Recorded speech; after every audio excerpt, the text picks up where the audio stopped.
Então, a gente vai gravar, tá, para depois disponibilizar no YouTube, caso vocês não se importem.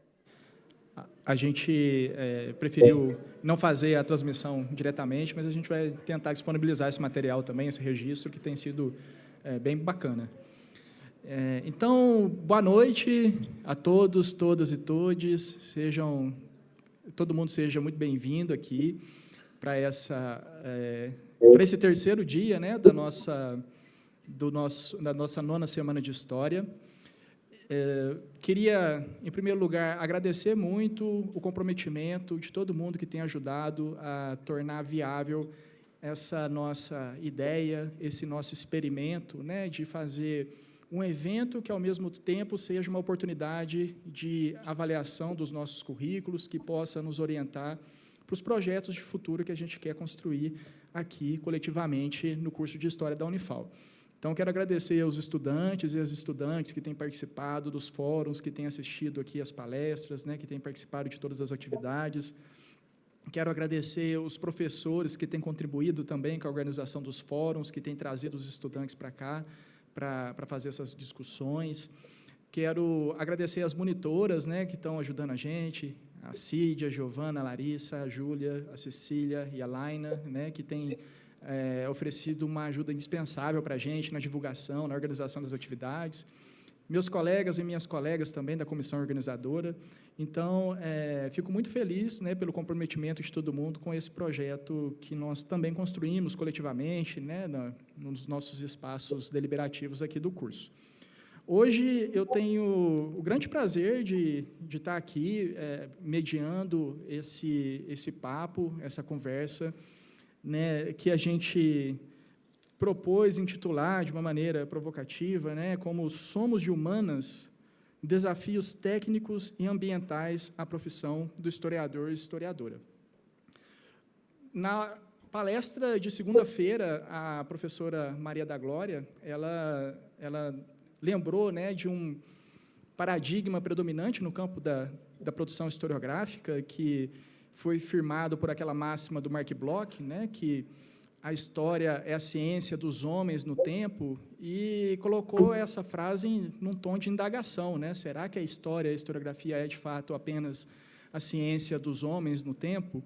Então, hoje a gente vai ter uma oportunidade de refletir sobre essa colocação, de repensar ou pensar essas fronteiras disciplinares, né, do nosso campo, sobretudo em função dos desafios técnicos e ambientais que nos colocam questionamentos, que nos trazem proposições, que nos cobram posicionamento em um tipo de ação que, muitas vezes, a gente não se sente preparado para enfrentar, né? Mas aqui hoje a gente vai poder discutir isso, e, para isso, a gente vai ter a imensa honra de poder contar com dois grandes especialistas, né, em cada uma dessas áreas, que toparam fazer essa conversa, né, que nos ofereceram a gentileza de vir aqui discutir esses problemas com a gente, de pensar em que maneira isso pode impactar ou não, né, uma discussão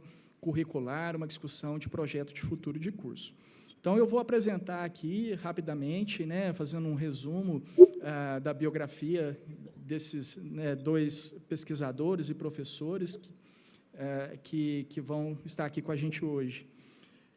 Então, vou apresentar primeiro o professor Eric Brasil Nepomuceno, que é professor do curso de licenciatura em História e do bacharelado interdisciplinar em Humanidades, no Instituto de Humanidades e Letras da Universidade da Integração Internacional da Lusofonia Afro-Brasileira, a Unilab, né?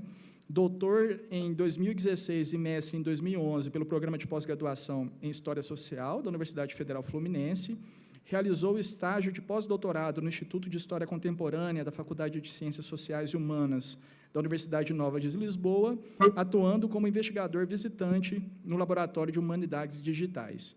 Editor-chefe do Programming Historian, em português, pesquisador do Laboratório de Humanidades Digitais da UFBA. Possui experiência na pesquisa e ensino de História, com ênfase em História Social da Cultura, atuando principalmente nos seguintes temas: abolição da escravidão e o pós-abolição no Brasil e no Caribe, carnaval, cidadania, história transnacional, diáspora africana, história das Afro-Américas. Desde 2018, produz pesquisas e publicações na área de história digital, com interesse nos debates sobre hemerotecas e arquivos digitais, métodos digitais de pesquisa, linguagem de programação para pesquisa em história. E o outro professor, que também fará parte dessa nossa mesa de hoje, é o professor Elibergo de Carvalho, professor associado da Universidade Federal de Minas Gerais, orienta no programa de pós-graduação em História da UFMG nos seguintes temas: História ambiental, identidades e conflitos na apropriação da natureza, conflitos agrários, práticas e representações na apropriação do mundo natural. Possui graduação em História pela Universidade Estadual de Maringá, em 1999, mestrado em 2004 e doutorado em 2008 em História pela Universidade Federal de Santa Catarina. Pós-doutorado na University of California, Santa Cruz, na Universidade Federal do Rio de Janeiro e Universidade Nacional de Quilmes. Autor de Inspirar Amor à Terra, uma história ambiental da colonização moderna no Brasil, pela editora Alameda, e Ensino de História e Educação Ambiental, pela editora Fino Traço. Então, a gente está tendo a oportunidade de fazer essa conversa com pesquisadores que conhecem bastante, né, esses dois campos de atuação que a gente vai poder discutir aqui hoje. Professor Eli e professor Eric, a gente está organizando esses debates da seguinte forma, né? A gente faz as apresentações aqui, né, de cada um dos palestrantes, depois a gente tenta abrir um tempinho para debate, e aí a gente faz um intervalo, né, entre 20 e 40 e 21 horas, para que depois os estudantes possam ir para suas salas e pensar no nosso currículo, pensar no nosso curso a partir do que foi discutido aqui. Então, se possível, eu acho que a gente poderia pensar em apresentações entre 20 e 30 minutos, né, para que tenha um tempinho para o debate também e o pessoal possa fazer essa atividade de discussão após o intervalo. Tá? Então, eu vou passar a palavra. Alguém gostaria de começar?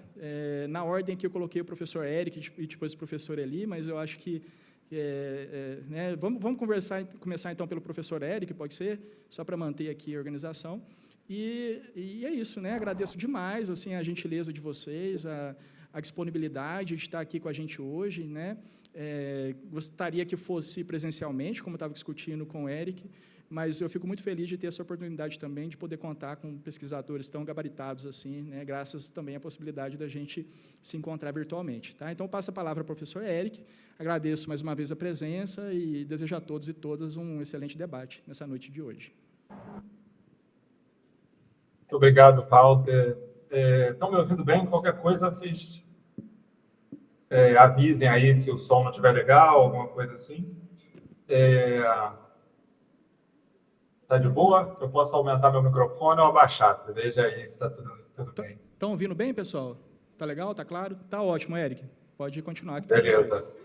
Eu vou compartilhar, então, a tela, e aí vocês me dizem aí se está aparecendo direitinho também, né?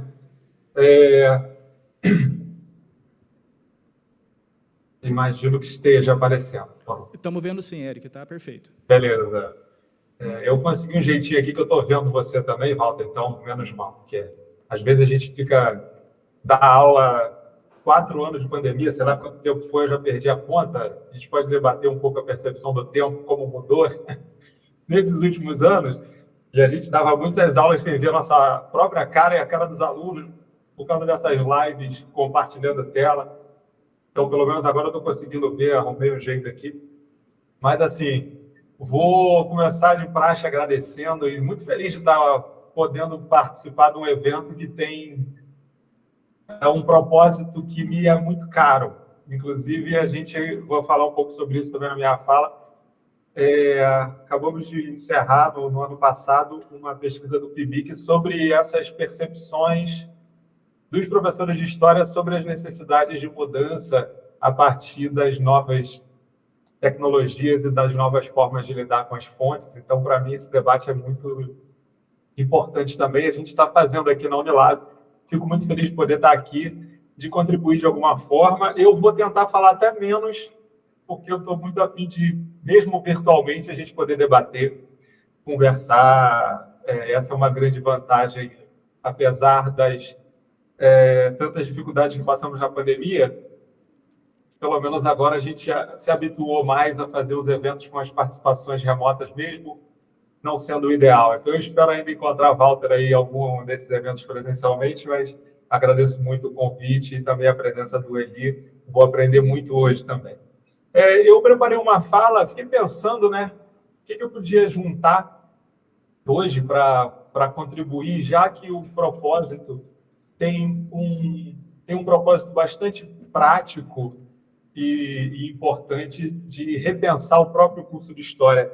Eu acho essa iniciativa de fazer essa reflexão coletiva, colaborativa, já é um avanço muito grande em comparação com outros processos de mudança de PPC e etc., que a gente vê acontecer em muitas instituições. Então, com certeza, eu vou trazer essa ideia, essa experiência também para cá, para a Unilab, porque eu acho que esse é o caminho mais interessante e tem um pouco a ver com minha fala.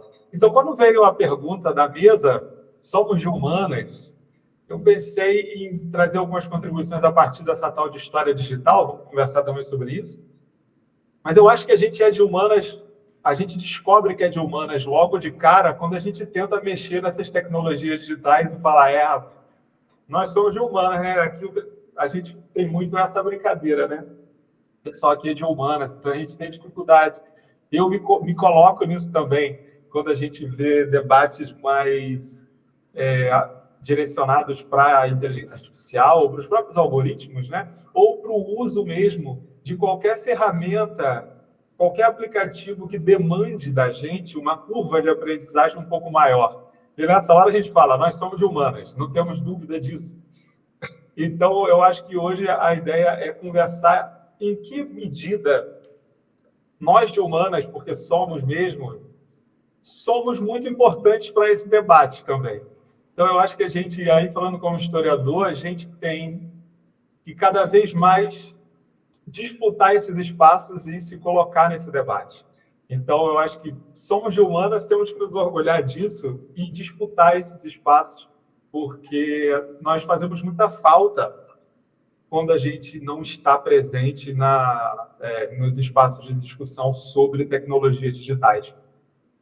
Assim como acho que o Eli vai falar em breve sobre os debates do meio ambiente. Então, foi basicamente essa reflexão que eu tentei construir hoje. E o Walter leu essa biografia, mini bio aí, que não é nem tão mini assim, estava até grande. O que eu estou fazendo aqui? Por que eu estou falando disso? Né? Basicamente, eu pesquisava, agora eu já não sei mais direito, carnaval, não carnaval, gente que faz carnaval lá no século XIX, início do século XX. Então, toda a minha pesquisa é de história social da cultura, bastante inspirado nos trabalhos de Thompson, tentando entender as experiências sociais desses sujeitos, sobretudo trabalhadores negros de centros urbanos como Rio de Janeiro e Port of Spain, Trinidad e Tobago, no Caribe, como que essas pessoas que faziam carnaval lutavam por cidadania, direitos e combate ao racismo ali no final do 19, no pós-abolição, que é o meu tema principal. Então, o que eu estou falando de história digital e etc.? Então, no doutorado, eu meio que descobri que eu estava fazendo algo próximo aos debates que estavam acontecendo no mundo aí sobre uso de ferramentas e fontes digitalizadas, principalmente a partir da Hemeroteca Digital Brasileira, que se tornou um objeto de estudo meu, né? Então, eu tenho alguns anos estudado a Hemeroteca Digital Brasileira da Biblioteca Nacional, né? Que faz parte do projeto BN Digital.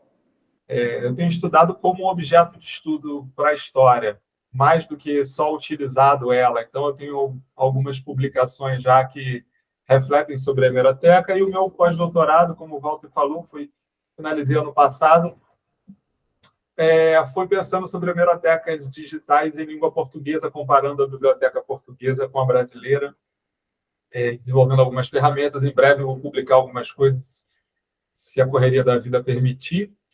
Mas então eu estou aqui falando disso a partir de um lugar muito de um historiador, talvez ainda formado de forma clássica, né?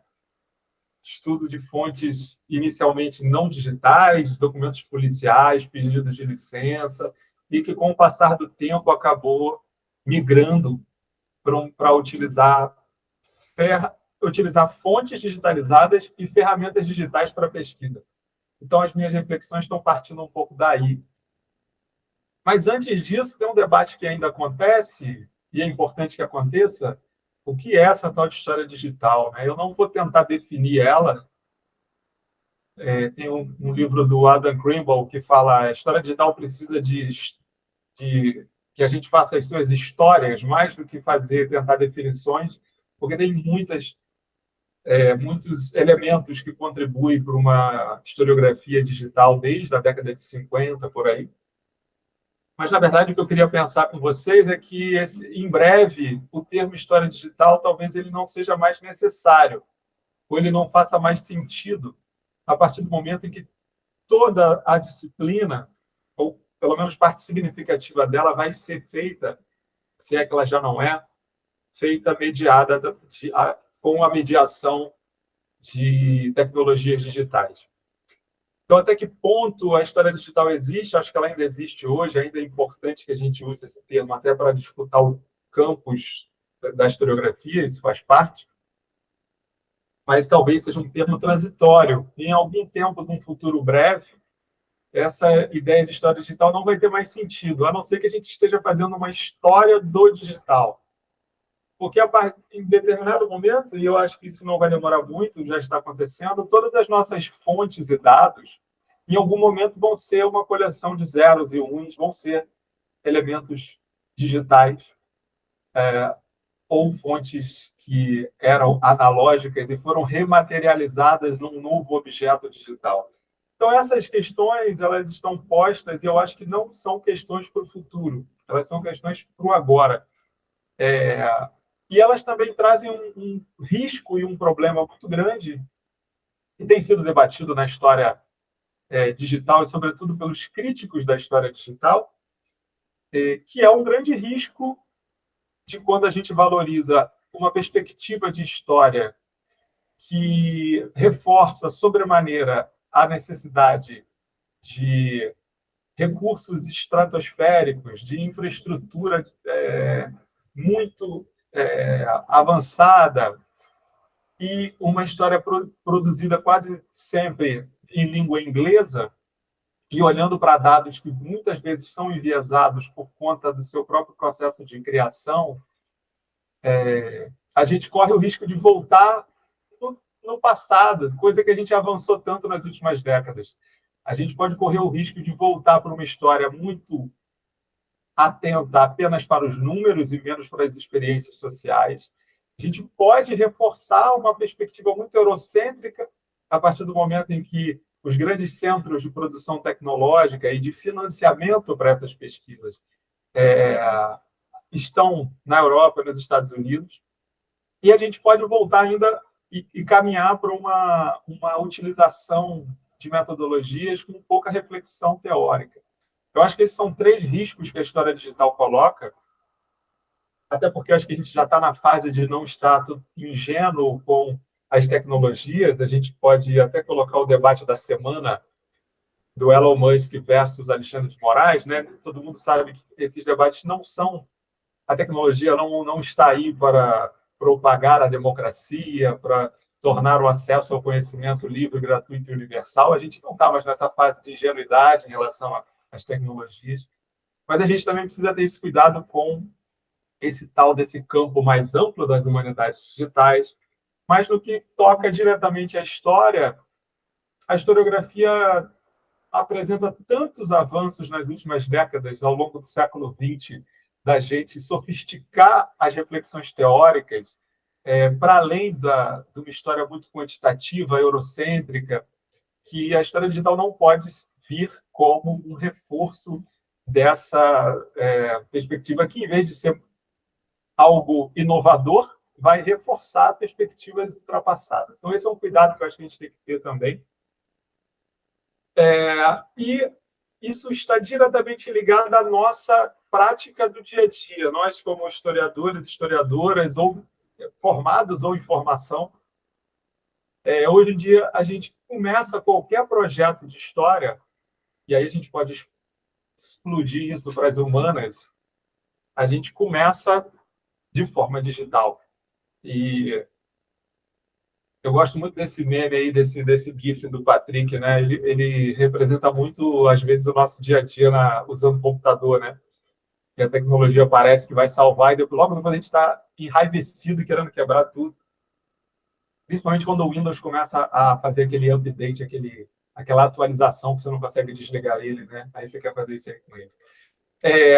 Mas a gente começa hoje a qualquer pesquisa, qualquer trabalho, TCC, PIBIC e as nossas pesquisas como professores, lidando com fontes quase sempre, ou pelo menos a gente tem que ter alguns cuidados de reflexão, que as nossas fontes são digitais, foram digitalizadas, a gente criou uma versão dessas fontes que é legível por computador, ou ela é apenas uma foto que você tem que ler, digitar, transcrever. Aquilo ali já virou uma outra forma de arquivo possível que o computador leia. Você já entendeu como que essas fontes foram criadas? E aqui eu estou citando um livro que eu gosto bastante, que chama História Digital, Doing Digital History, eu acho que o nome é esse. Como suas fontes digitais foram criadas e como ficaram disponíveis para você.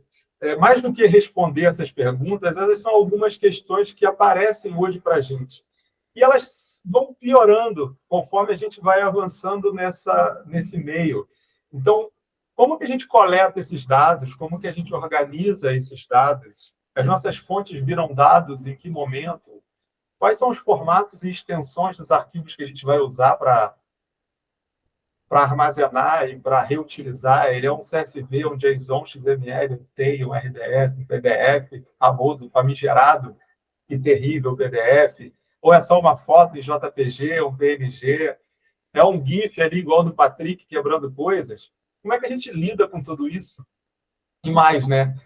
Quais são os metadados associados a cada um desses arquivos digitais? Ou seja, quais são os dados sobre esses dados? E como que esses metadados são, na verdade, não só um caminho para você conseguir navegar e se mover entre esse mar ou essa avalanche de dados digitais, mas os próprios metadados são objetos de estudo em si.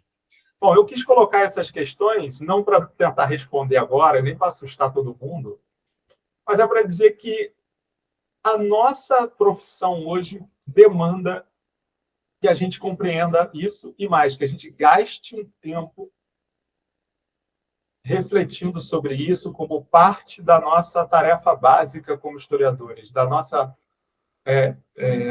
oficina do historiador ali. A gente precisa incorporar ferramentas, capacidades e reflexões para enfrentar esse tipo de dado. Esse é um debate que pode até ficar um pouco polêmico, mas essa é uma citação que eu acho que vai um pouco no sentido, em direção do que eu estou falando, de um livro que eu também gosto, que se chama Digital History, acho esqueci. Depois eu mando para o Walter a bibliografia, de um pessoal lá da Finlândia, que tem um trabalho muito bom de história digital, e eles vão dizer na introdução: os métodos de pesquisa digital criam demandas novas e, às vezes, mais rigorosas de precisão, pensamento metodológico, auto-organização e colaboração do que a pesquisa histórica tradicional. Eu concordo com isso, e eu acho que esses desafios eles não são só mais rigorosos, eles demandam maior rigor, mas como eles são bastante novos, no sentido de serem diferentes dos métodos tradicionais, a gente tende a simplesmente emular métodos para fontes analógicas para os dados digitais. E esse é um problema que a gente precisa enfrentar. Eu queria propor duas abordagens que se aproximam do pessoal do C2DH, que é um Centro de História Digital de Luxemburgo, que eles vão trabalhar com a ideia de hermenêutica digital. Esse é um livro também que está disponível aberto no PDF, e esse é um artigo, na verdade. E eles vão dizer que a hermenêutica digital o Andreas Fickers e o Frederic Claver, a combinação de competências digitais críticas com uma abordagem autorreflexiva é chamada de hermenêutica digital. Essa parte eu acho muito importante, eu tenho sempre pontuado isso com os meus alunos também. Explicitar como a produção de conhecimento histórico por meio de ferramentas e tecnologias digitais é o resultado de um processo complexo de interação humano-máquina, de co-construção do objeto epistêmico, de inquirição e investigação histórica. E avançando daí, a Anita Lucchesi, na sua tese de doutorado, ela vai dizer que a gente precisa ter uma hermenêutica da prática. E aí ela vai dizer que é uma teoria das práticas, que nos permite refletir criticamente sobre os desafios teóricos e artesanais do nosso trabalho digital e conceber soluções práticas para enfrentá-los. Eu acho que essas duas citações elas estão apontando para a seguinte reflexão. Precisamos encarar a nossa prática historiográfica de hoje, mediada por inúmeras e variadas ferramentas digitais e fontes digitais e métodos. A gente precisa encarar isso com uma reflexão teórica aprofundada e, além disso, assumir, registrar, documentar as nossas escolhas e entender que essas escolhas afetam diretamente as possibilidades de produção do conhecimento. Ou seja, é um problema epistemológico. Se você vai usar o Excel ou você vai usar o ChatGPT para te ajudar na análise de um banco de dados, essas escolhas precisam ser não só registradas, mas cuidadosamente escrutinadas por você a partir das suas reflexões teóricas. Então, a hermenêutica da prática ela vai muito por esse caminho, né? Que é preciso produzir reflexões teóricas sobre a nossa prática. Só que a gente costuma, e aí eu me coloco nisso, a gente costuma avançar muito, utilizar e incorporar ferramentas de uma forma muito acrítica e naturalizada. E muitas dessas ferramentas, elas são fechadas. A sua estrutura, o seu código, elas são proprietárias e fechadas. Então, existe um black box, uma caixa preta por trás. Vou usar o Excel, um exemplo mais simples, né? Mas a gente pode pensar em vários outros programas que a gente usa que são proprietários e fechados, que a gente não sabe o que está por trás. Então, isso coloca um problema que é epistemológico. Então, aqui vou retomar também o Mark Bloch, já que o Walter começou citando o Mark Bloch, que uma professora citou na outra mesa. Lá no Apologia da História, né, em que ele vai dizer, eu não sei tudo, mas ele diz que a gente, enquanto historiador, a gente precisa possuir pelo menos o verniz de todas as principais técnicas do nosso ofício.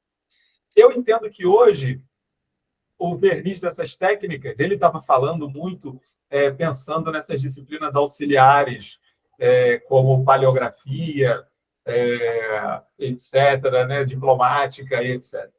Hoje, isso envolve a gente conhecer também as técnicas relativas às análises de dados, as visualizações, os algoritmos, etc.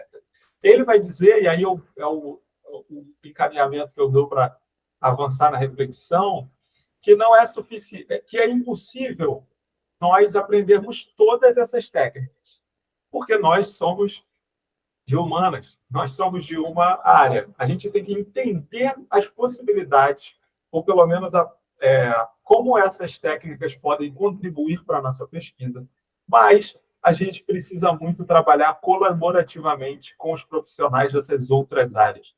Deixa eu ver se ele diz isso, onde ele diz, esse método supõe o consentimento do trabalho por equipes. Exige também a definição prévia por um acordo de alguns grandes problemas predominantes. São êxitos de que nos encontramos ainda bastante distantes. Ele está falando isso na década de 40 ali, né? Quando ele escreve a Apologia da História.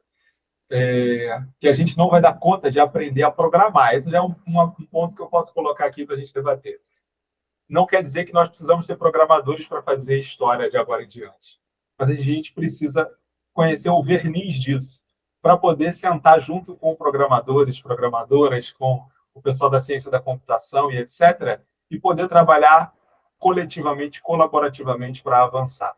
Então, eu acho que essas reflexões são muito importantes para a constituição dos cursos de história de agora em diante, né? E nos coloca também problemas que são novos, como, por exemplo, e esse é sempre meio tenso, e é um debate importante, será que a gente precisa de novos métodos para lidar com essa complexidade dos dados digitais, ou os métodos que já existem são suficientes? Quando a história oral começou a ser trabalhada, pensada, elaborada como uma área pulsante da história, novos métodos foram criados, né? Me parece que a gente precisa encarar que a gente precisa de novos métodos. Porém, esses novos métodos precisam vir acompanhados de profunda reflexão teórica e não apenas utilizá-los. Ou esses métodos que a gente já tem hoje são suficientes para a gente lidar, por exemplo, com milhões de tweets, ou TikTok, ou o que a inteligência artificial vai produzir de agora em diante, já que nada mais vai ser como era, sobretudo na produção de conteúdo digital, né? Bom, eu acho que a gente precisa de novos. Então, como é que a gente pode avançar a partir daqui? Eu acho que é um ponto importante aí, caminhando um pouco para a minha conclusão. Eu acho que eu já estou falando há 20 minutos, eu ia marcar e esqueci. Eu penso que a gente precisa avançar em algumas questões, mas que não são para o futuro, elas já estão acontecendo, a gente precisa assumir isso agora. Então, eu coloquei só alguns pontos que a gente pode discutir aqui. O primeiro deles e eu acho que esse é o momento que vocês estão discutindo isso, a gente precisa, sim, de uma formação técnica dentro do curso de História. Não, como eu disse, a gente não vai sair programador, ou quem quiser vai, mas a gente precisa conhecer as potencialidades dessas técnicas, né? E as suas limitações também, né? Os seus vieses e etc. Eu entendo que isso só é possível no estado atual das coisas, com interdisciplinaridade, com uma perspectiva bastante multidisciplinar da abordagem da formação historiográfica. Caso contrário, a gente vai sempre estar arranhando essa superfície desses debates e muitas vezes achando que a gente está encontrando a roda e fazendo um debate inovador, mas isso já está sendo feito e discutido em outras áreas. A gente precisa de maior interdisciplinaridade. A gente precisa assumir essas questões como problemas epistemológicos. Tem um dossiê, uma introdução de um dossiê organizado pela Anita Lucchesi, o Thiago Nicodemo e o Ian, se eu não me engano, que se chama Nunca Fomos Tão Úteis, e eu concordo, eu acho que, e comecei falando disso, né? Eu acho que nós, enquanto historiadores, somos muito importantes hoje com a nossa capacidade teórica e intelectual de produzir relevância nesse universo, dessa enxurrada de dados. Nós somos muito importantes para conseguir produzir reflexões epistemológicas a partir desse volume sem precedentes de fontes produzidas diariamente pela humanidade. E também o seu risco constante de desaparecimento, né? Agora, para que isso aconteça, eu entendo que a gente precisa defender, sim, uma política de ciência aberta. A gente precisa incorporar nos debates dos nossos cursos não só a ideia de ciência aberta, de software livre, mas também os princípios FAIR, de findability, accessibility, interoperability e readability. Como é que a gente traduz isso aí? Encontrabilidade, acessibilidade interoperabilidade e reprodutibilidade, né? Esse é um princípio que é muito caro para a história. A capacidade de que os conjuntos de dados produzidos por nós ou pelas instituições assumam alguns princípios que possibilitem que eles sejam encontráveis, acessíveis, interoperáveis, que você possa utilizá-los em diferentes pesquisas e também reutilizá-los, né? E lidos de formas diferentes. Agora, para isso, também precisamos de financiamento público e de políticas públicas sérias voltadas para a formação e o desenvolvimento de infraestruturas para que isso seja implementado. Senão, a gente vai ficar, mais uma vez, refém e atrás, estruturalmente, não intelectualmente, de centros capitalistas da Europa e dos Estados Unidos. As reflexões teóricas e epistemológicas que nós produzimos no campo da história digital, eles não devem nada, pelo contrário, à produção desses campos que têm maior financiamento. Então, nós precisamos desse financiamento para potencializar isso. E são elementos caros. Você precisa ter servidores, você precisa ter uma infraestrutura que demanda dinheiro. A gente está muito acostumado a fazer pesquisa sem dinheiro, né? Essa é a nossa, infelizmente, é a nossa tradição. Eu não vou avançar aqui no programa de história para a gente conversar, mas eu queria trazer, são 2 exemplos que eu queria pontuar aqui no final para encerrar minha fala, de caminhos para isso. Então, a gente tem uma revista multidisciplinar e multilinguística, que é o Programming Historian, focada em publicação de artigos que são tutoriais e artigos metodológicos em 4 idiomas, português, francês, inglês, e espanhol, aberta, com revisão aberta. Esse é um debate também importante, mas que não vai caber aqui. E que busca formar, mais do que formar, busca colocar em debate a metodologia, as diferentes estratégias criadas por nós, historiadores e historiadoras, para enfrentar os nossos desafios metodológicos de forma digital. Isso é colocado publicamente com acesso aberto, diamante, inclusive, né, com todos os requisitos para ser acesso aberto diamante. E nós temos aí agora a edição em português, já com 42 lições publicadas sobre programação, sobre diversos métodos possíveis. Então, é um caminho de formação a partir de publicação de artigos. Porém, a gente tem também o surgimento de muitos laboratórios de história e humanidades digitais, como o da UFBA, tem o centro da Unicamp, tem surgindo na Universidade Federal do Rio Grande do Norte, em Roraima, na FGV, no Rio, na UERJ, enfim. Tem uma série de laboratórios surgindo, tem até o debate sobre essa virada laboratorial, como que a história digital tem a ganhar com esses laboratórios, como espaço de troca. E também, fazendo propaganda, nós temos o mestrado em Humanidades Digitais da Universidade Federal Rural do Rio de Janeiro, que já está aí formando, acho, sua 2ª turma, e eu acabei de entrar como professor de lá. Então, assim, já estou fazendo propaganda para aqueles que querem fazer mestrado em Humanidades Digitais.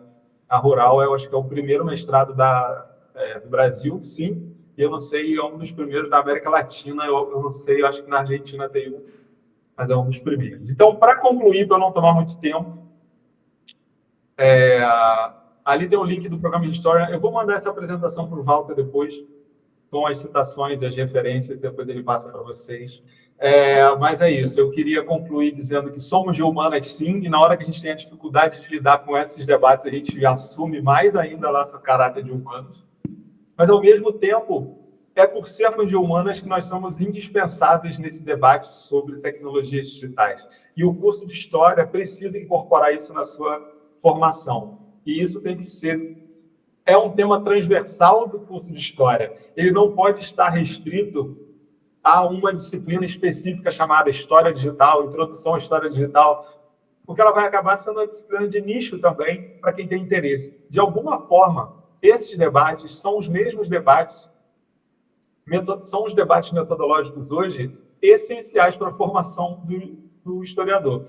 Essa semana, no curso de Laboratório de Fontes, a gente leu um texto antigo do professor Ciro Cardoso sobre um trecho sobre método, em que ele ensina a fazer fichas bibliográficas e ficha para fonte. Numa fichinha mesmo, né, que os alunos nunca nem viram.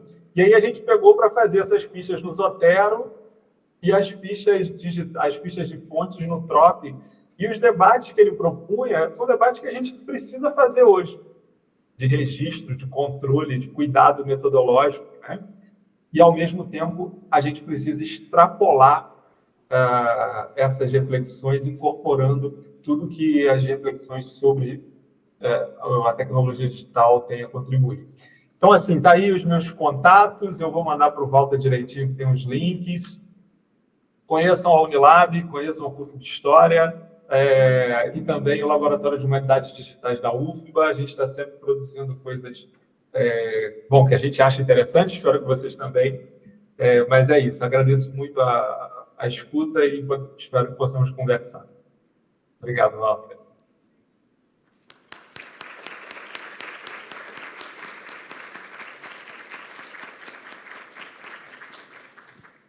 Eu que agradeço, Eric, pelo excelente panorama que você apresentou para a gente dessas questões, né? Um panorama bastante amplo de problemas para a gente discutir, né? Eu acho que isso que é legal e que vai além da questão da história digital em si, mas traz essa dimensão técnica do trabalho nosso também, né? Que aparentemente ainda é bastante marginalizado dentro das nossas discussões epistemológicas, teóricas. Então, eu acho que é a hora mesmo da gente incorporar, né, esses problemas aqui na nossa reflexão.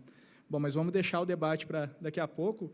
Estou cheio aqui de questões já, mas vou passar, então, imediatamente para o professor Elibergo, para fazer essa discussão agora mais ligada à dimensão também ambiental, que tem nos trazido também questionamentos muito importantes, né, para o nosso campo. Então, obrigado, Eric, obrigado, professor Eli, mais uma vez. Né, então, passo a palavra para você proferir aí a sua palestra, né, que estamos todos aqui curiosos também para ouvi-lo.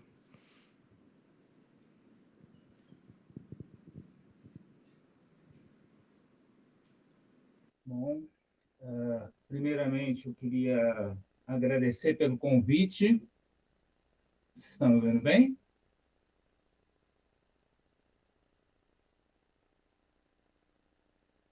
Sim, estão ouvindo. Bom, eu estou ouvindo daqui, eu não sei o pessoal lá.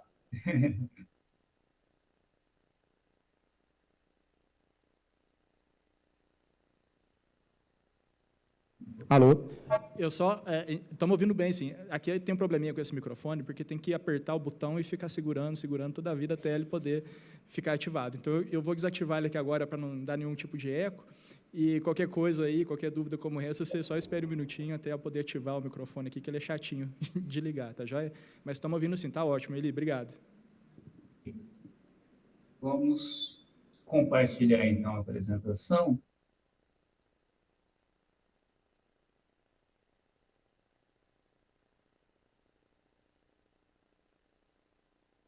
Oi. Parei de compartilhar.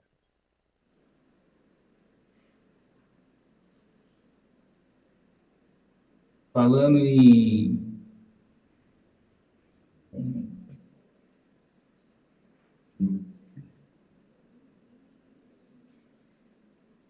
Oi.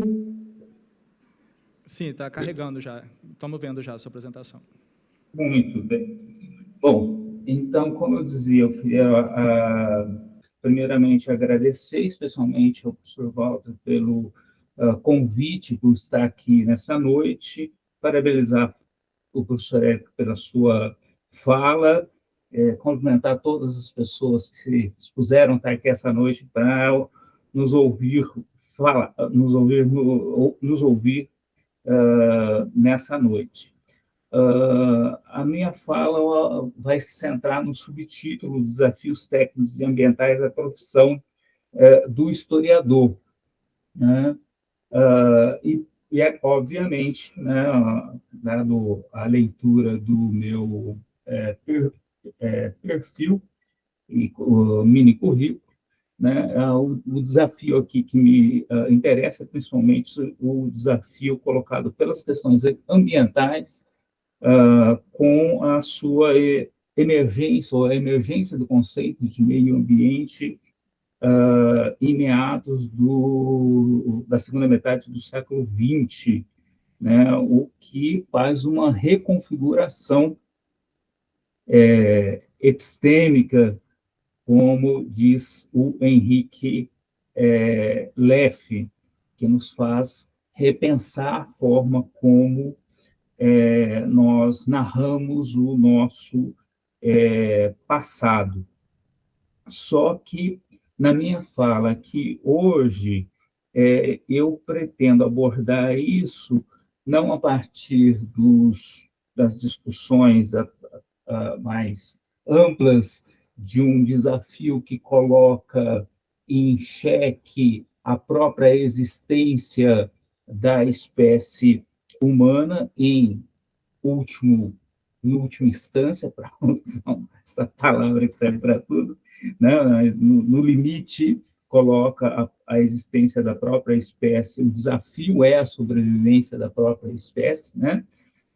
Mas eu não quero falar nem dessa, eu não vou aqui me centrar nem nessa dimensão existencial, nem só fazer uma fala muito voltada para uma discussão epistêmica, mas procurar dar uma contribuição para o enfrentamento dos desafios colocados pela educação ambiental no chão da escola, né? Então, a minha ideia é pensar aí, olha, lá na escola, como nós, como professores, e aí também na formação inicial de professores, como esse desafio é colocado. Para isso, vou dividir minha fala em 5 partes, né?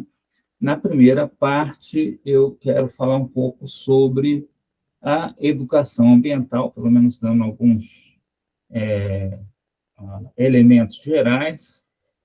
A educação ambiental, na Conferência das Nações Unidas sobre o Meio Ambiente Humano, de 1972, a Conferência de Estocolmo, ela já colocava a preocupação com educação como um elemento chave para enfrentamento de uma crise da sociedade globalizada, né? Nesse sentido, uma crise global trazida ou que estava sendo, então, percebida naquele momento. E o conceito de educação ambiental já circulava no meio acadêmico, e a conexão com a visibilidade na esfera pública da discussão ambiental trouxe esse conceito para um primeiro plano, inclusive de forma institucional, por meio da Unesco, que vai fazer as conferências sobre educação ambiental, ali na década de 70, principalmente, já na década de 70, e nas conferências essas que já vão estabelecer um princípio de que essa tal educação ambiental, agora com o nome, com esse conceito, educação ambiental, deveria ter um caráter interdisciplinar ou estar além da barreira das disciplinas e envolver a mobilização das pessoas, o diálogo, porque apenas o conhecimento produzido por uma disciplina não era suficiente, ou uma nova especialidade não era entendida enquanto suficiente para nós termos uma resposta à altura dos desafios que estavam sendo colocados, né? No Brasil, a Política Nacional de Meio Ambiente já traz a educação ambiental como uma obrigação do Estado, assim como nossa Constituição, a política de 1981, assim como nossa Constituição, que é de 1988, né, que é boa em termos ambientais, vamos dizer assim, estabelece que promover a educação ambiental em todos os níveis de ensino é uma obrigação do Estado, né? Mas perceba, até nesse momento nós estamos falando de educação ambiental, mas quanto uma obrigação do Estado, mas não como algo que tem que ser necessariamente colocado, apenas que o Estado deve promover isso, né? Ou toda a sociedade deve promover isso. O nosso grande marco é a LDB, ao estabelecer o meio ambiente como um tema transversal, porque daí o tema transversal é um tema obrigatório, ainda que lembre-se que são vários temas transversais, né? Tem ética, consumo, são vários temas, e dentre eles o de meio ambiente, com certeza o de meio ambiente, com esse título mesmo, foi o que gerou mais atuação nas escolas, produção de material didático, e dentre os temas transversais era mais um, mas é o que mais houve mobilização em torno dele. Mas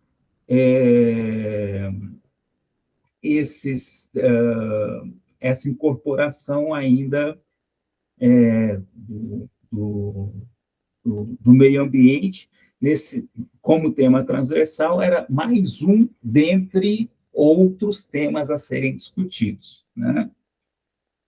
Em 1999, vem a Política Nacional de Educação Ambiental. Aí ela estabelece uma coisa que é mais, normativamente, é mais importante, porque, apesar de não ser tão falada, não ter sido tão falada como o meio ambiente como tema transversal, porque a Política Nacional de Meio Ambiente estabelece a obrigatoriedade da presença da educação ambiental em todos os níveis de ensino, e não na forma de uma disciplina, e sim na forma transversal, como as leis anteriores já estabeleciam, só que agora era uma obrigação, né?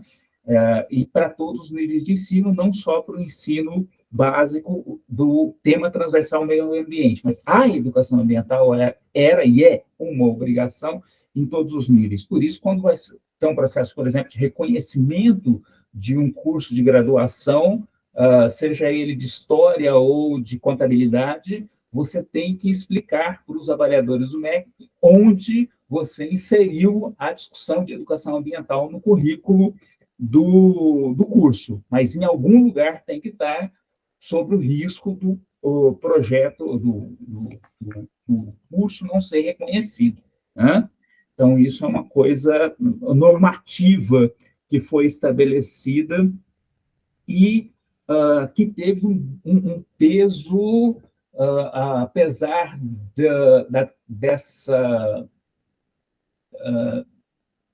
de você tentar usar essa lei dessa obrigação ser cumprida, na verdade, de uma forma superficial, né? A presença disso nos processos de avaliação é uma constante, e obrigou à introdução da preocupação de constar a educação ambiental de alguma forma na formação de todos os profissionais, né? E legitimar ainda mais a presença da educação ambiental no ensino básico. Acho que o outro grande marco que a gente tem sobre educação ambiental aqui no Brasil, em termos de legislação, é a BNCC, a Base Nacional Comum Curricular, né? Alguns analisam que a BNCC fez um apagamento da educação ambiental em relação a isso, fez um apagamento da educação ambiental. Eu, particularmente, discordo dessa análise, porque não é exatamente um apagamento que aconteceu. O que aconteceu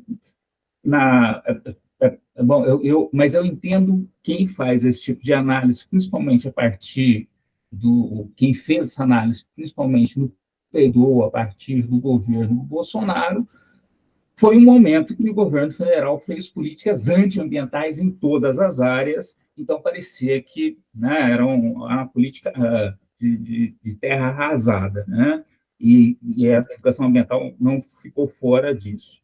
Mas, antes de tudo, o que acontece na BNCC foi o seguinte: você vai procurar na BNCC o conceito de educação ambiental, você não encontra. Você encontra a palavra educação ambiental, o conceito, quando se refere às leis, né? E não estruturante. Mas, nas competências e habilidades, competências e habilidades voltadas para uma perspectiva de educação ambiental estão lá. Só que estão lá de que forma? Estão lá como, por exemplo, consumo sustentável, que aparece várias e várias, aparece muitas vezes, enquanto educação ambiental, como eu falei para vocês, praticamente não aparece no texto, né? O que nos aponta a perspectiva, o que temos na BNCC é uma determinada perspectiva de educação ambiental pouco crítica ao sistema hegemônico e mais voltado para uma perspectiva de, olha, o mercado solucionará os desafios ambientais que foram apresentados principalmente, mas não somente, a partir da segunda metade do século XX, com a emergência do ambiental, né? Mas e coloca ainda de uma perspectiva transversal, né? Ainda que, como eu falei para vocês, a educação ambiental no Brasil tem uma perspectiva muito crítica ligada às perspectivas de esquerda, e a BNCC, em termos de normatização, destonou totalmente, indo para uma perspectiva mais ligada ao que na ONU e em alguns fóruns internacionais foi chamado, desde a década de 90, como educação para o desenvolvimento sustentável, né? Que é uma forma de pensar a educação ambiental totalmente instrumentalizada, né, a partir da manutenção e reprodução do status quo, né? A meu juízo, obviamente, ou seja, é uma educação ambiental de uma tendência mais conservadora. Bom, o segundo ponto que eu quero discutir com vocês é a disjunção sociedade e natureza. E aqui eu devo dizer para vocês que os professores de história continuam a lecionar como se os seres humanos vivessem em um mundo supranatural, em que haveria política, economia, cultura, mas que tudo tivesse pouca relação com o fato de fazermos parte de uma pequena bolinha azul que vaga em um universo imenso, uma biosfera que é nosso lar, que nos constitui. Né? É exemplar desse elemento. Eu aqui, na Universidade Federal de Minas Gerais, onde leciono, às vezes dou uma disciplina de instrumentalização para os alunos de como trabalhar com educação ambiental no ensino de história. E é muito interessante que os meus alunos chegam para mim falando assim: professor, olha, eu achei que eu ia estudar ecologia. Eu sou um professor de história, né? Então, assim, como se vê a questão ambiental apenas a partir da sua dimensão biofísica, né? Você tem uma disjunção completa aí, e é a parte biofísica que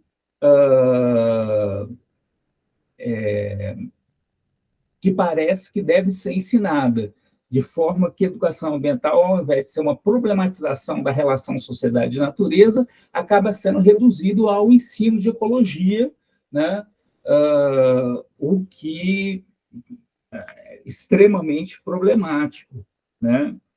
Mas reflete, inclusive, a infraestrutura do curso de História, que é muito bem reconhecido aqui, né?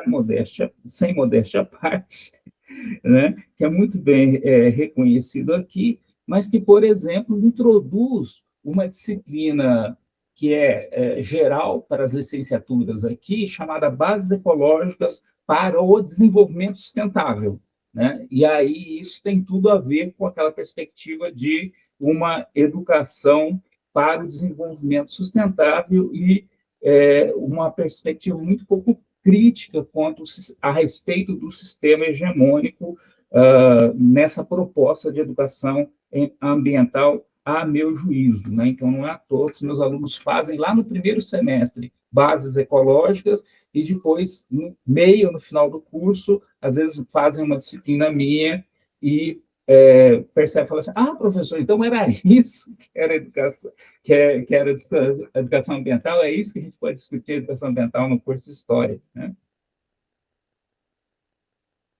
O terceiro ponto que eu quero discutir com vocês é a incompreensão da crise civilizatória. Perdão, deixa eu passar. Terceira, é a incompreensão da crise civilizatória no Antropoceno. Quando nós dividimos as questões ambientais em duas caixinhas, uma está a natureza e outra está a sociedade, e nós dividimos o mundo em duas caixinhas separadas, natureza de um lado, sociedade do outro, a gente pensa assim, questões ambientais são questões naturais e, portanto, devem ser solucionadas pelas ciências naturais e não pelas humanidades ou pelas ciências humanas, né? E é como se as ciências humanas não tivessem nada a dizer sobre questões como, por exemplo, para falar do óbvio, questões como o aquecimento global. Então, você estuda o aquecimento global, reduz o aquecimento global ao efeito estufa e a compreensão do processo do ciclo biogeoquímico que o constitui, e todo o processo de constituição de uma sociedade industrial, de consumo capitalista, se perde, né? Então, ou seja, toda essa dimensão própria das ciências humanas e da dimensão histórica da problemática se perde ou é reduzida, né, na fala do professor de biologia, que acaba sendo responsável por ministrar essa temática, né, que obviamente vai pegar o elemento que é do métier dele, ele vai desenvolver mais, o elemento que não é do métier dele, ele vai às vezes fazer simplificações brutais, né? E eu acho que a forma de enfrentar isso passa fundamentalmente por nós reconhecermos que é possível narrar um passado, né?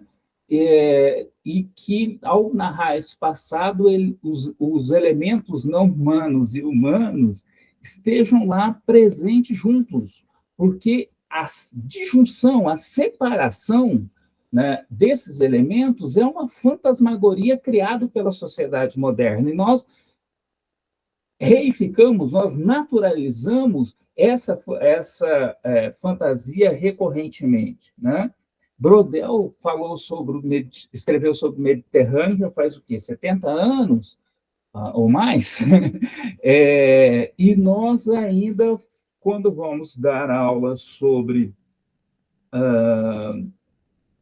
grandes navegações, ou Europa no século XVI, falamos dos reis, rainhas, conflitos, às vezes, sociais, mas não falamos a respeito propriamente do Mediterrâneo, né?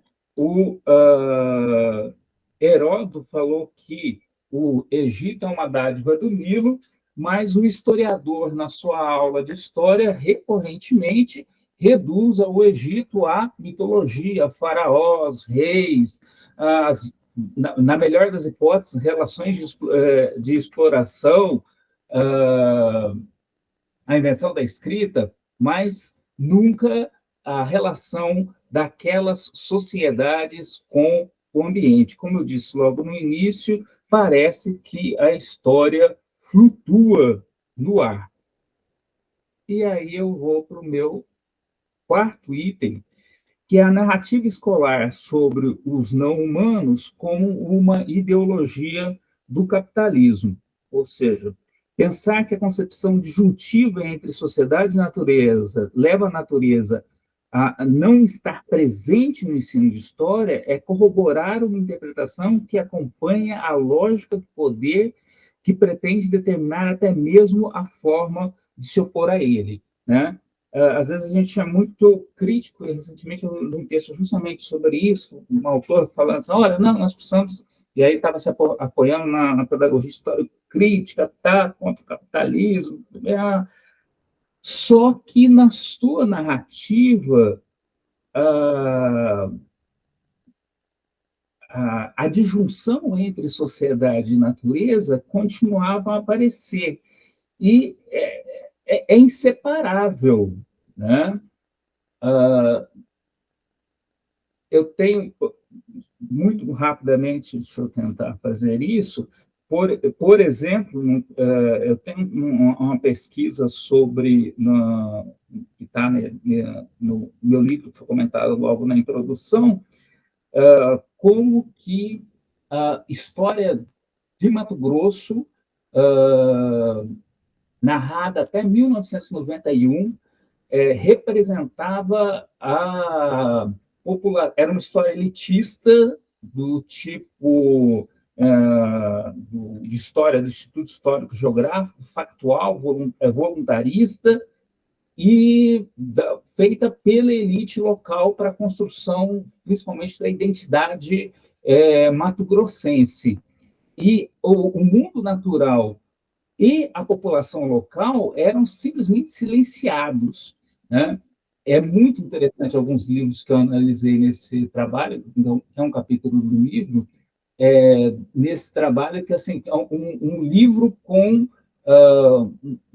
uma foto em cada página, praticamente, muito grande de imagens, e todas elas são sobre o mundo urbano, não tem uma foto do mundo rural, né? Então, para que serve esse tipo de história, né, que fala só sobre os grandes homens, que está falando só sobre os grandes homens e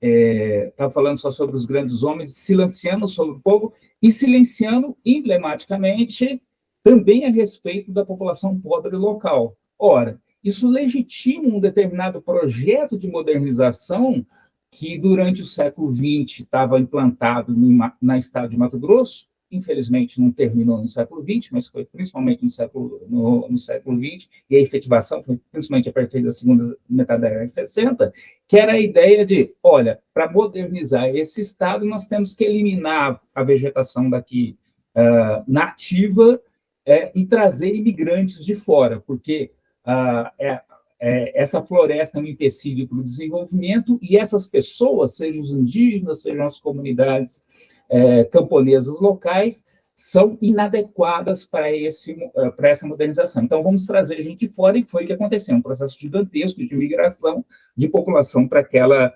região e de destruição do bioma do Cerrado e também da Amazônia. Ora, o que eu quero chamar a atenção aqui é que a narrativa do historiador está totalmente conectada com a forma como a apropriação do mundo natural é realizada. Tá? E isso pode ser feito tanto para livros old-fashioned como esse, como para as perspectivas contemporâneas de história. Né? Nós sempre enunciamos história a partir de problemáticas levantadas pelo tempo presente.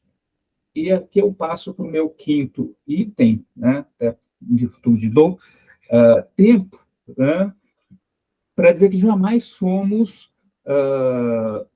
supranaturais. Né? Narrar isso é uma responsabilidade ética do professor de história no antropoceno. Ou seja, o ensino de história está inserido na produção material e simbólica da natureza e nos conflitos por apropriação do mundo natural. Os historiadores podem fazê-los de forma ingênua ou crítica, mas inescapavelmente o fazem. Né? Isso é como a questão da identidade. É inescapável nós darmos história do Brasil e não discutirmos história brasileira. A questão é se nós vamos fazer isso de forma crítica ou nós vamos fazer isso de forma ingênua. Infelizmente, no que tange a construção de identidade, nos últimos 40 anos, ou 40, 50 anos, os historiadores têm feito isso de forma bastante crítica, e cada vez mais crítica, mas que no que tange à questão ambiental, essa criticidade não está presente, infelizmente, né? Volta e meia a gente se surpreende com algumas perspectivas novas, né? Eu li essa semana, eu li um artigo de um texto que fazia uma discussão sobre um livro didático novo do professor Cláudio Vicentini, chamado Diálogos em Ciências Humanas, Consciência Histórica, que dentro da proposta do novo ensino médio, eles estão com 2 geógrafos, tem uma perspectiva bastante crítica sobre a relação sociedade-natureza e bastante interdisciplinar, o que me dá assim, olha, apesar do novo ensino médio, né, tá estruturalmente organizado para atender demandas de empresas que visam vender cursos de empreendedorismo, há um espaço de manobra para a inserção de perspectivas efetivamente críticas em relação à sociedade e natureza, né? Esse livro vai muito além, né, nessa problematização de educação ambiental no ensino de história do que qualquer outro material até então existente ou publicado no Brasil. Mas, em suma, e para finalizar, que eu queria chamar a atenção que a estratégia que eu estou desenvolvendo para lidar com a questão da educação ambiental é, antes de tudo, uma forma na visão, ou na forma de pensar o passado, né? Pensar esse passado com o mundo natural a partir do background que os alunos já têm, né? Ao invés de ficar esperando a ideia de que, olha, vamos pegar e trazer elementos, por exemplo, da biologia, como fizeram aqui na grade curricular do curso de História, trazer elementos exógenos como da biologia ou trazer elementos, mesmo que for uma historiografia de história ambiental, esperando que com isso efetivamente exista uma preocupação ou uma abordagem de educação ambiental. É possível perceber essa o meu mote de trabalho aqui, é preciso perceber essa relação sociedade-natureza no nosso cotidiano, é possível perceber a partir da historiografia já existente, e daí você avança para outras perspectivas analíticas e outras discussões teóricas, mas a problematização, para mim, acho que antes de ser de conteúdo, tem que ser de forma, né? E isso tinha que estar presente, né? Por exemplo, nas práticas de ensino de história, tinha que estar presente nas disciplinas de forma popular, porque se você não inclui no currículo também, a discussão simplesmente passa, né? Porque nós, como eu falei, nós ainda somos treinados para conseguirmos fazer essa proeza de narrar a história como se os seres humanos flutuassem no ar, né? Em suma, é isso. Obrigado. Eu aí trago uma merchandising do meu livro, que está disponível para compra na Amazon, na editora, e tem uma versão gratuita, que é o e-book, que está disponível gratuito no site da editora Fino Traço. Obrigado.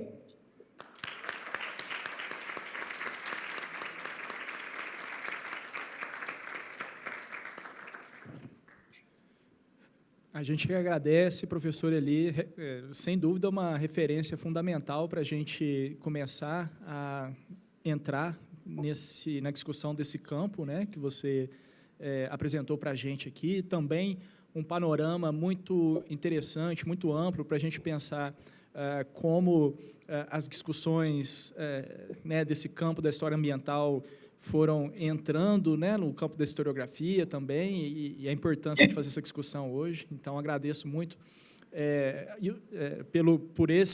por essas perspectivas, pelas questões que você traz, né, e ambos também aí de maneira muito econômica, né, nos propiciando a oportunidade de fazermos um debate agora, né, de discutirmos mais a fundo os temas que vocês trazem. Então, eu vou, a partir de agora, eu tenho algumas questões também, mas vou me direcionar aqui à plateia, né, para saber né, quem gostaria de começar esse papo de hoje, quem gostaria de colocar questões. O Jonas já levantou a mão lá, o Isaac também, temos 2 inscritos. Vamos fazer uma rodada de 3, né? 3 questões e depois, se sobrar mais um tempinho, a gente continua.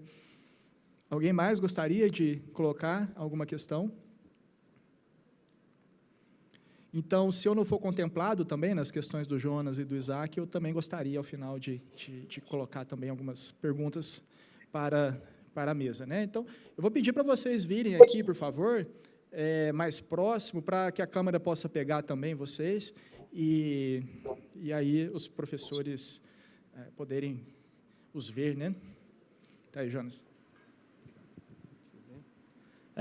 Boa noite a todos e todas. Boa noite, professores. E a minha pergunta vai ser direcionada para o professor Eli. E, além de uma pergunta, é também uma reflexão. Então, por isso que eu estou com o celular aqui na mão, para não me perder nesse processo. A pergunta é a seguinte: como redirecionar o olhar histórico de forma a integrar a natureza no conjunto de experiências humanas ao longo da história, pensando em uma tradição racionalista da história que busca separar o sujeito de conhecimento do objeto, o sujeito do objeto de conhecimento, em que a natureza, na maioria das vezes, não está integrada ao conjunto de experiências humanas. E outra questão, né, é que, se, por exemplo, as discussões do antropoceno, o Mediterrâneo também na história antiga, e as epistemologias ameríndias e africanas que têm sido debatidas recentemente no interior da academia, podem ser consideradas algumas tentativas de inserir esse debate no campo historiográfico. E também, nesse conjunto, se a longa duração do Fernando Braudel, embora a gente possa tecer algumas críticas, pode também estar nesse conjunto de tentativas de integrar o ambiental no conjunto das experiências humanas, e se também, nas demais disciplinas, abordar os impactos que as transformações socioculturais e econômicas tiveram no ambiente. Um exemplo seria a Revolução Industrial, depois com o capitalismo industrial, a maneira como se passou a relacionar-se com o meio ambiente. E uma última reflexão que eu gostaria de fazer é que, em face, e que a gente percebe muito, principalmente na geração mais nova, que é em face das ameaças ambientais, parece que, tomando um pouco emprestado o horizonte de expectativa do Koselleck, parece que a perspectiva de futuro está fechada, né, em face dessas ameaças ambientais e da não tomada de atitudes efetivas pelas autoridades políticas, inclusive das instituições internacionais.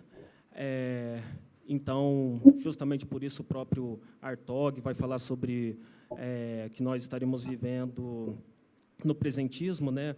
Ou seja, a predominância de um presente imediato, em que o futuro, muitas vezes, não aparece como um horizonte possível, e também trazer o atualismo do Matheus Pereira e do...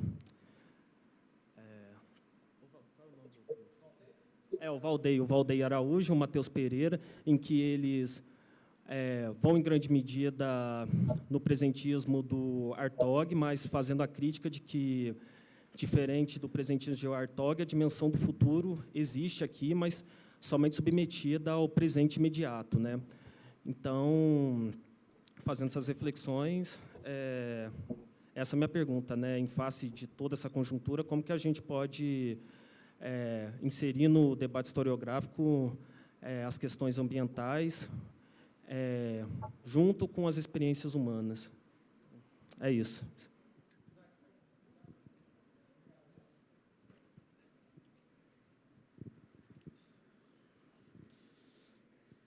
Está aparecendo aqui. Boa noite a todos. Meu nome é Isaac e a minha pergunta é para o professor Eric. Eu queria perguntar para o professor a seguinte. O senhor falou, né, que nunca fomos tão úteis, né, os historiadores, na nossa profissão, mas com reflexão própria, eu consigo perceber que a gente está um pouco atrasado e defasado em questão ao campo da história digital e das mídias digitais, com essas máquinas de guerra, né, em geral, mas em relação à extrema-direita e à direita. E aqui eu incluo também, vamos pensar um pouco mais propriamente, o Brasil Paralelo, que é mais ou menos para isso que eu queria direcionar a minha pergunta. Que eles já saíram na nossa frente e eles já estão dominando essa máquina, né? E aí, eu gostaria de saber qual é a sua opinião sobre como você imagina, né, que seria capaz da gente conseguir bater de frente com esses meios, né? Se é possível, né, que a gente consiga bater de frente. Obrigado.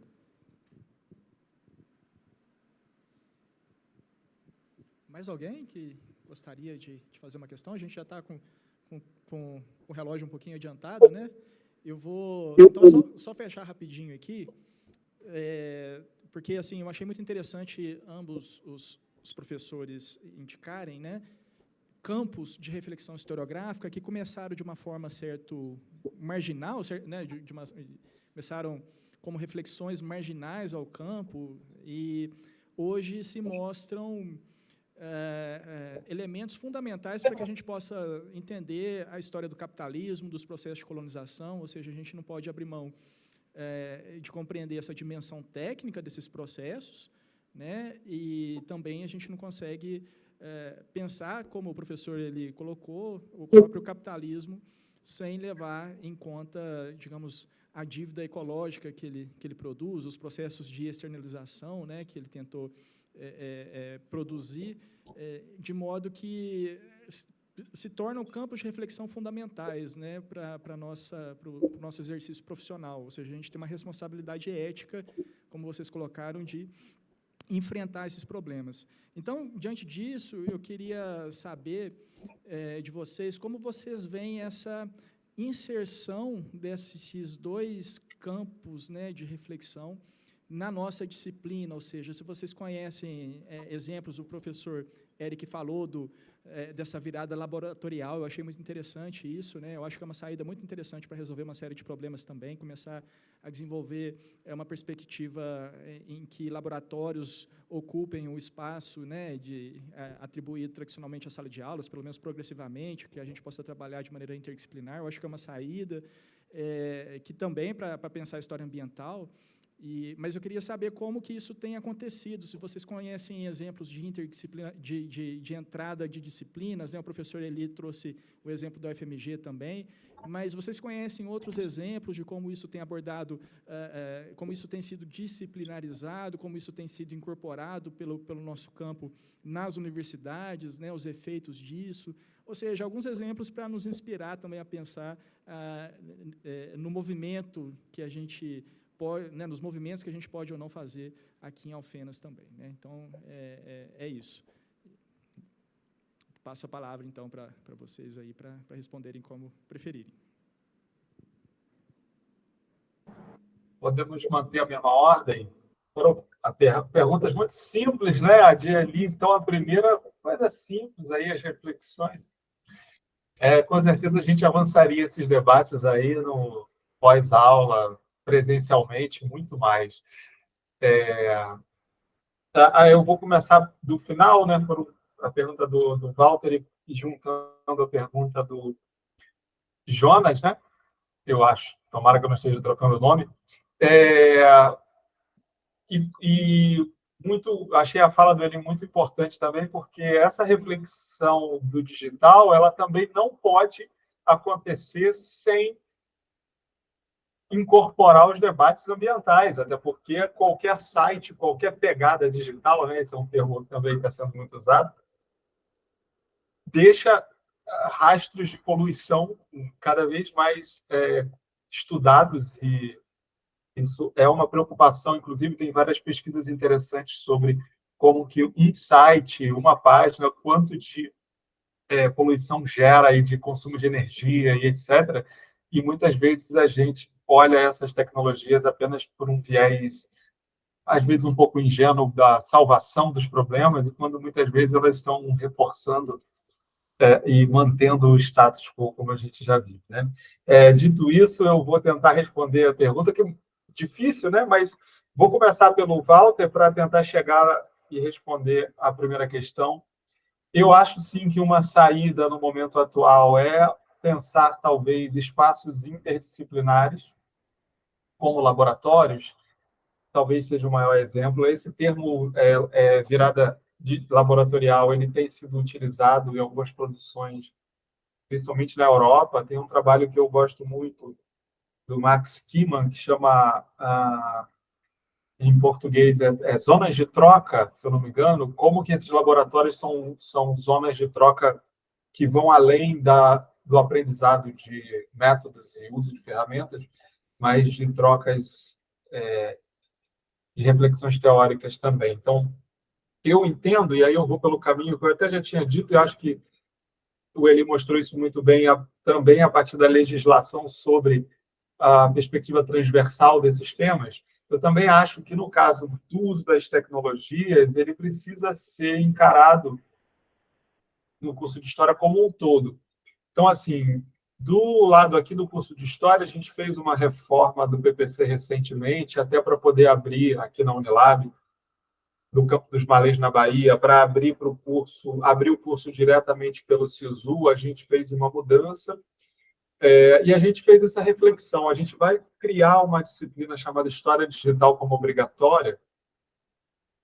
A gente entendeu, a gente tem a disciplina Introdução à História Digital como optativa, mas a gente buscou incorporar, ao invés de criar uma disciplina obrigatória, incorporar esses debates nas disciplinas metodológicas e teóricas, e também em duas disciplinas que nós temos aqui, que chama Laboratório de Ensino, Fontes e Métodos, 1 e 2. Então, também nessas disciplinas que debatem arquivo, que debatem também os modos analógicos, mas incorporando muito esses debates digitais, além de estar presente nas disciplinas de metodologia e teoria da história. A gente tentou incorporar esses debates, de uma forma mais transversal, no que o Eli apontou para a necessidade, inclusive, legal de fazer para a questão ambiental. Então, eu acho que uma saída talvez no momento inicial, antes de uma reforma do PPC, acho que vocês estão no momento propício para discutir isso, a gente já tinha criado algumas optativas aqui de história digital, a gente tinha criado uma optativa de paleografia, que também discutia aspectos digitais, mas a gente decidiu incorporar no PPC de uma forma mais transversal esse debate. E, sem dúvida, estamos atrás nessa corrida, né? Como para a primeira pergunta. Eu entendo que a gente precisa dar esse primeiro passo. Eles estão na frente porque tem todo um financiamento aí da extrema-direita para isso ser produzido. O exemplo do Brasil Paralelo, mas a gente aqui no Laboratório de Humanidades Digitais da UFBA produz uma pesquisa muito relevante e internacionalmente reconhecida dos grupos de extrema-direita do Telegram, né? E eles estão muito, não só articulados, mas financiados e muito bem estruturados para colocar em prática projetos de extrema-direita. Nós estamos ainda, me parece que engatinhando, falando aí politicamente, e a questão do Twitter, do X versus o STF é um exemplo disso, ainda num debate sobre regulação dessas mídias, dessas redes sociais. Então, não somos só nós, os historiadores, mas nós temos muito a contribuir, né? Ontem mesmo a gente estava numa reunião do grupo e o debate era como é que a gente consegue entender e dar relevância nesses vários terabytes de imagens, de memes que a gente tem coletado dos grupos de extrema-direita.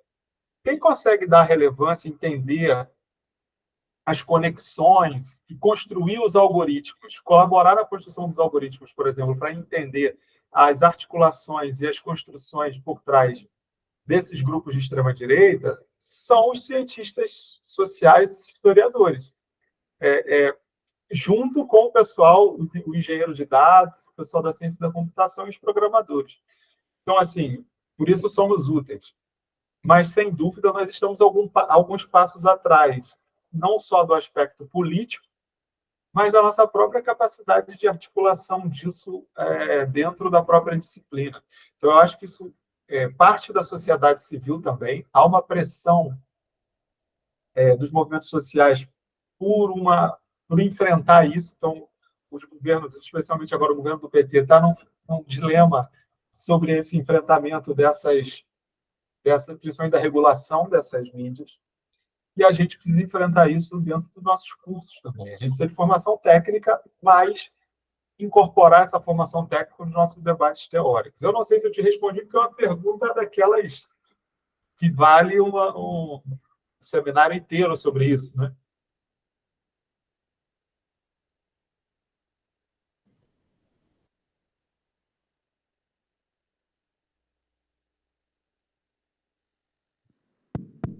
Respondeu sim, Eric. Muito obrigado, viu? Mais uma vez aqui o microfone demorou um pouquinho para ligar, mas eu acho que já nos inspira e nos ajuda muito a pensar, né, nessas possíveis soluções para esses impasses e dilemas, né? Muitíssimo obrigado mesmo. Vou passar, então, a palavra para o professor Eli, então, para nos apresentar aí suas impressões, né, sobre as questões que foram colocadas. Ok. Obrigado pelas perguntas. O Jonas, como redirecionar o nosso olhar para além dessa perspectiva disjuntiva, sujeito-objeto, seres humanos, natureza, né? A questão ambiental ela é complexa, demanda respostas complexas, né? Mas a gente pode partir de primeiros passos simples, né, cotidianos. No início da nossa fala hoje, o senhor apresentou dizendo assim, boa noite a todos, todos e todes, né?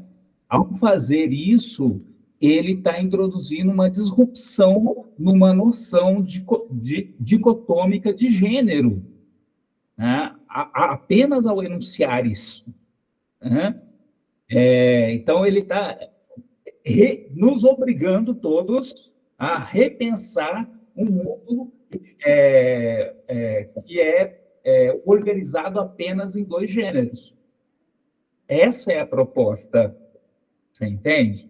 O que eu estou propondo é uma coisa semelhante para atividades práticas, né? Pensando aqui, como eu falei no início, no chão da escola, atividades práticas na escola, tá? E que essa estratégia seria uma estratégia mais viável e possa incorporar efetivamente na disciplina História a discussão ambiental e que ela não apareça como um apêndice, né, que, quando eu falo com meus alunos aqui fazerem as suas aulas de história incorporando a educação ambiental, eles trazem uma aula para mim e eu falo para eles assim, gente, isso daqui é história do quê?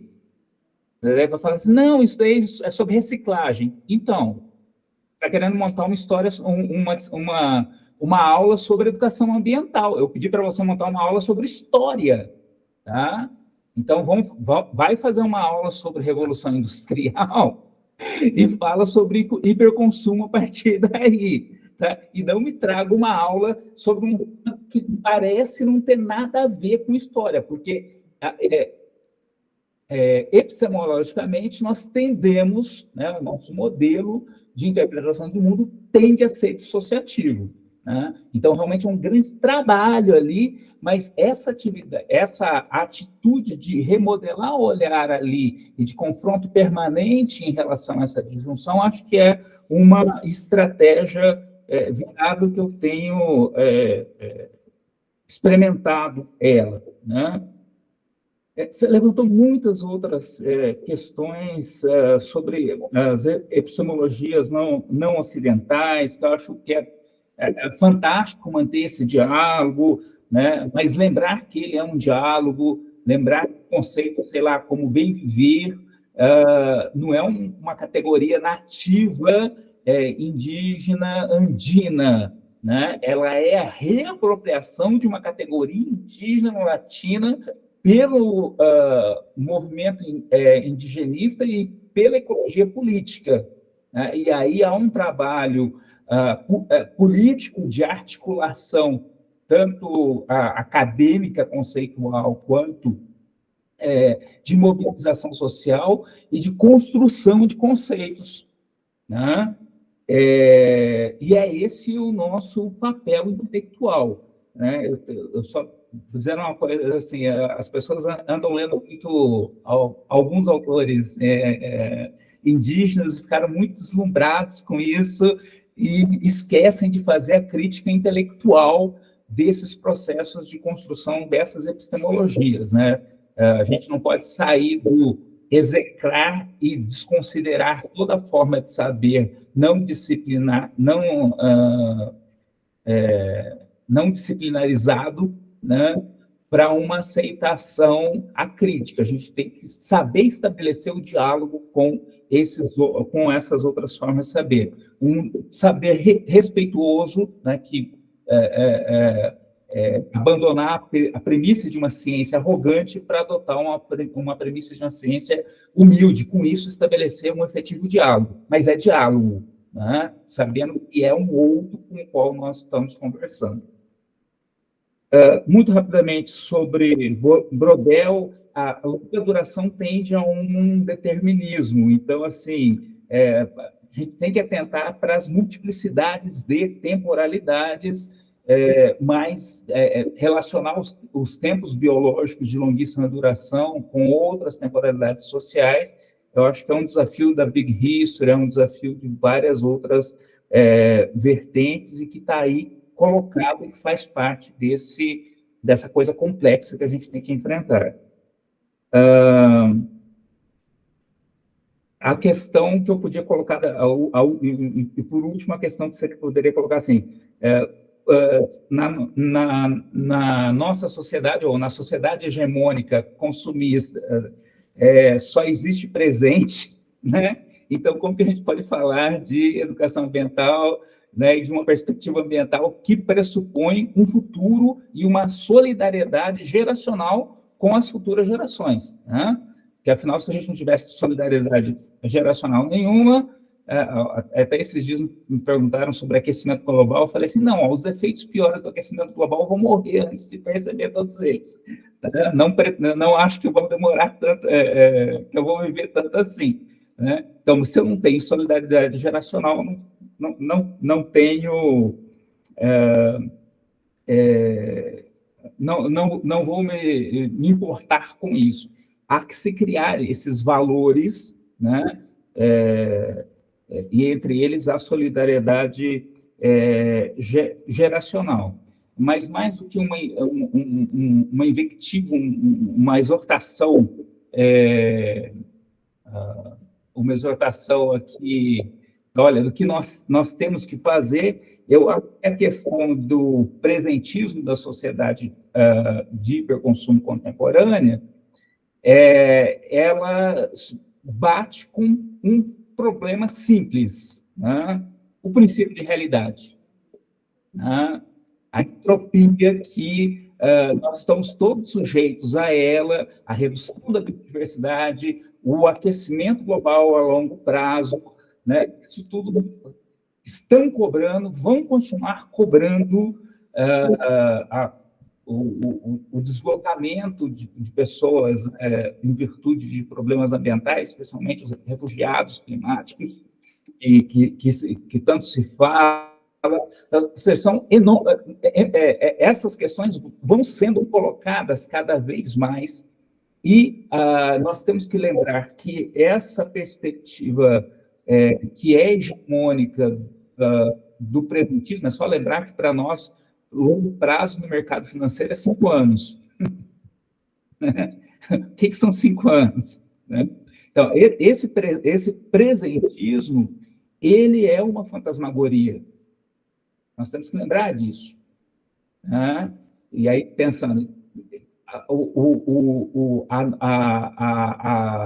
modo de vida hegemônico tende, né, global hegemônico tende a levar esse presentismo às suas próprias contradições. Tá? E, professor, aí em relação à questão das disciplinas, bom, aqui se resolveu de uma forma de você criar uma disciplina que, na verdade, não foi criada, foi resolvida. Veio uma solução de fora, que é aquelas disciplinas que todas as disciplinas, todos os cursos de licenciatura aceitaram a tal da base ecológica para recursos naturais, que para mim é uma péssima solução, pelos motivos que eu já expus. Eu acho que não está funcionando, já que eu já tive essa experiência de lecionar para pessoas que tiveram essa disciplina, né?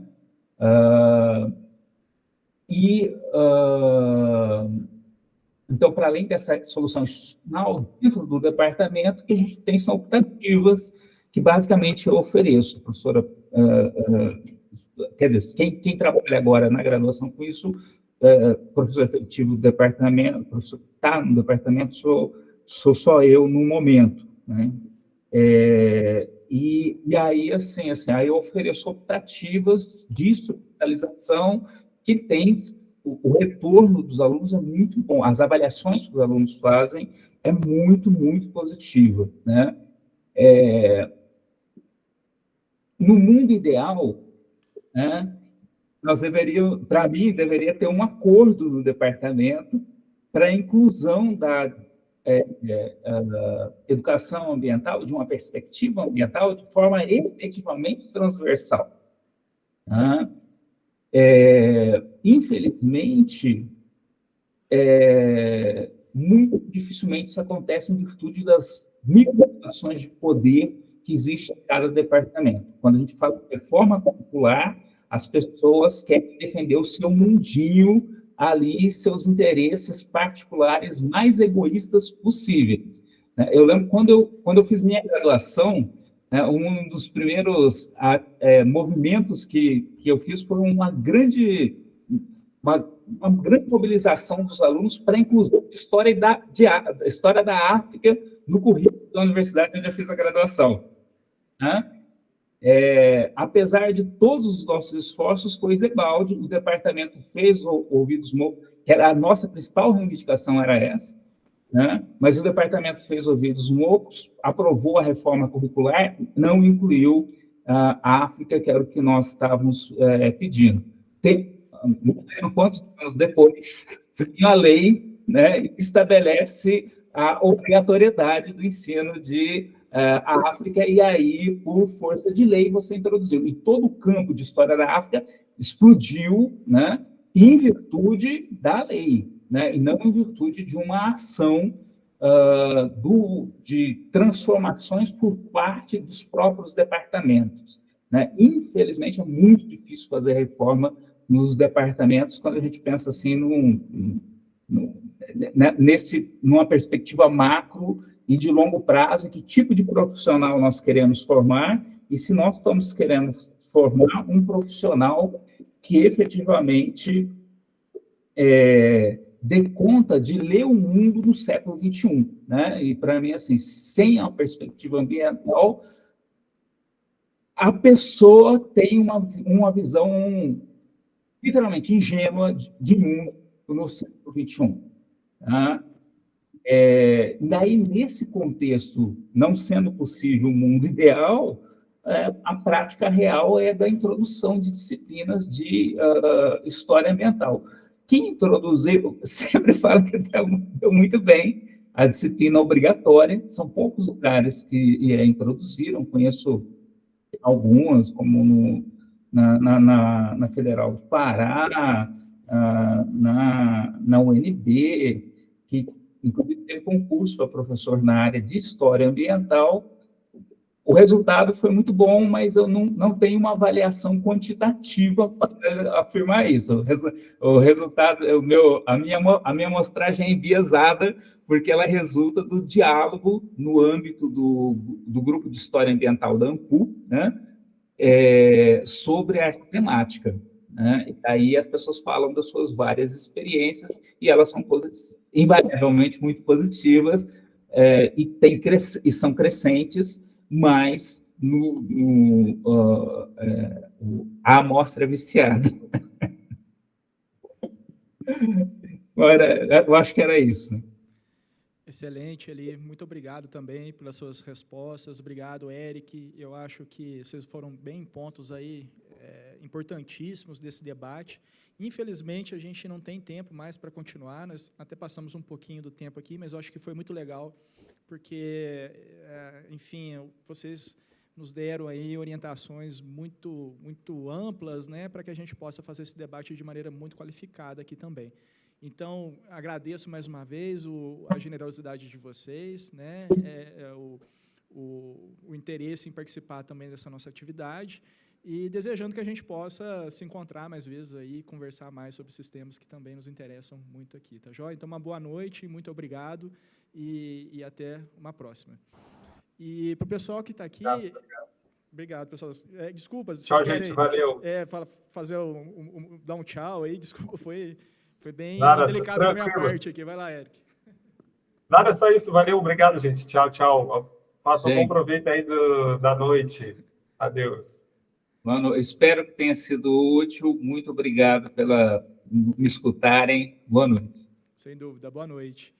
E para o pessoal que está aqui, eu vou propor, como a gente já está um pouquinho atrasado, né, para a gente começar os debates dos fóruns às